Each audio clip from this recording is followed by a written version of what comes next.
دیکھو crypto currency کے بارے میں جو اس سافٹ ویئر کے جو ماہرین ہیں ان کی رائے میں اتنا اختلاف ہے.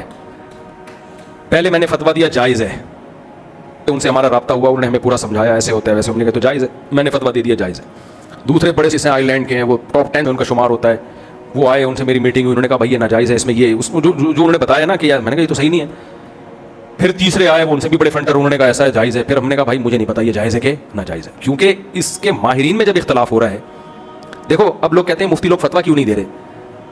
آپ کے سامنے کوئی کھانا آیا, ایک آدمی کہہ رہا ہے یہ چوری کا ہے, یہ گدھے کا گوشت ہے, سوری, دوسرا کہہ رہے نہیں گائے کا گوشت ہے. تو مفتی کہے گا بھائی اگر گائے کا گوشت ہے تو حلال ہے, گدھے کا ہے تو حلال نہیں ہے. آپ نے کہا نہیں مفتی صاحب یہ کنفیوژن والا جواب نہیں, آپ تحقیق کرو. میں نے تحقیق کی, قصائیوں کو بلاؤں گا نا میں. ایک قصائی کہہ رہا ہے گدھا ہے, میں نے خود کاٹا ہے. دوسرا کہہ رہا ہے نہیں بھائی گدھا نہیں ہے, گائے ہے, اس کے پائے بھی پڑے ہوئے, پائے دکھا دیے مجھے, میں فتویٰ دوں گا حلال ہے بھائی, میں نے پائے دیکھ کر آیا ہوں. دوسرے نے گدھے کے پائے دکھا دیے مجھے, گدھے کے پائے ہیں, میں فتویٰ دوں گا بھائی حرام ہے. تو میں اپنا فتویٰ روز چینج کروں گا.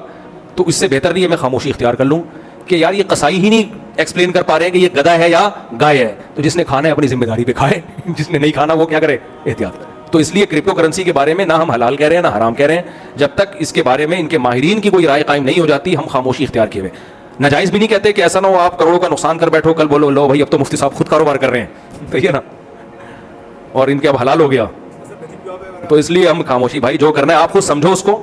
شریعت کے اصول اور ضابطے میں آپ کو بیان کر دیتا ہوں.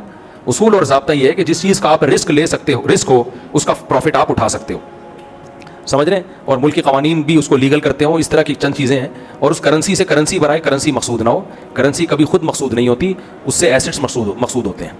کرنسی برائے کرنسی نہیں ہونی چاہیے. پھر کرنسی کو جب کرنسی کے بدلے میں بیچا جاتا ہے تو برابر سرابر بیچا جاتا ہے, اگر اسی جنس کی کرنسی ہے. ہاں ڈالر کو روپیے میں بیچ رہے ہیں تو کمی بیشی ہو سکتی ہے, اور شریعت میں یہ کہ دونوں طرف ایٹ اے ٹائم قبضہ ہونا چاہیے جب آپ بیچتے ہیں. تو چند اصول ہم بیان کر سکتے ہیں, باقی یہ میری ابھی تک سمجھ میں آیا نہیں ہے, اور ماہرین کی رائے میں بڑا اختلاف ہے اس میں.